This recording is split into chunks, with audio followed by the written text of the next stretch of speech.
Вот так вот мы пытаемся разжечь. Ну вот, занялось. Чай с лимоном хорошая штука. Топор вещь необходимая. Сегодня нож не взяли. Видите, все можно делать топором. Братья и сестры, решили мы тут развести с отцом Зосимой костерок. Ну и так как у нас нет ничего кроме топора и огнива, ну и еще розжига, то будем разводить этим делом. Кстати, вот огниво маленькое, но сменное тоже. Вот вкручивается, выкручивается. Очень удобный вариант, кстати говоря. Так что смотрите, вот значит, что нужно сделать. Прежде чем разжигать в сыром лесу костер, как это мы сделали первый раз неправильно, нужно приготовить бересту, найти. Если есть вот розжиг, допустим, у нас специальный, и сухих веточек обязательно приготовить. Или щепочек наколоть, потому что он не будет гореть. Вот мы с третьего раза только сейчас, думаю, разожжем нормально уже костер. Плюс еще ветер задувает сильный, тоже мешает. Поэтому выбираем низинку для костра. Вот. Ну и, соответственно, тут у нас других вариаций нет. Топором вот так вот мы пытаемся разжечь. Ну вот, занялось. Соответственно, дальше что делаем? Уже подкладываем побольше бересты, щепочек вот можно покидать. И сверху сухих. Обязательно сухих надо для начала щепок положить. А когда уже разгорится, даст Бог, костер, тогда уже, соответственно, мы подкладываем уже что-нибудь и посырее. Оно дело пойдет.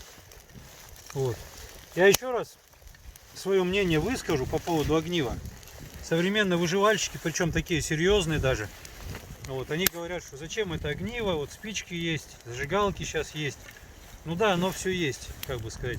Но спички это ненадежная штука, они могут промокнуть даже в 10 пакетиках. Вот. Зажигалка тоже может сломаться, лопнуть, я не знаю, там разные варианты. А огниво с ним ничего не будет. Даже если он намокнет, ты его вытер чем-нибудь сухим и все, и зажигай дальше. Поэтому я до огнива больше ценю, чем всякие другие способы разжигания костра. Ну, каждому свое. В общем, разводим пасхальный костер. Сейчас сядем с отцом Зосимой и попьем пасхального чайку. Вот такие дела. Слава тебе, Боже наш, слава тебе, дожили до Пасхи. Это были скидские новости. Оставайтесь с нами, а мы будем пить чай.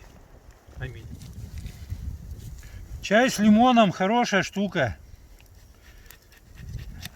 Топор вещь необходимая. Сегодня нож не взяли. Видите, все можно делать топором. Красота.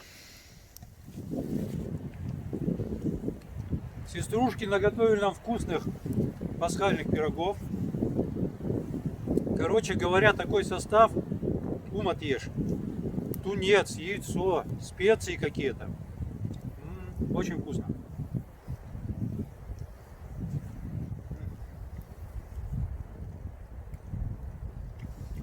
А покушать-то мы любим.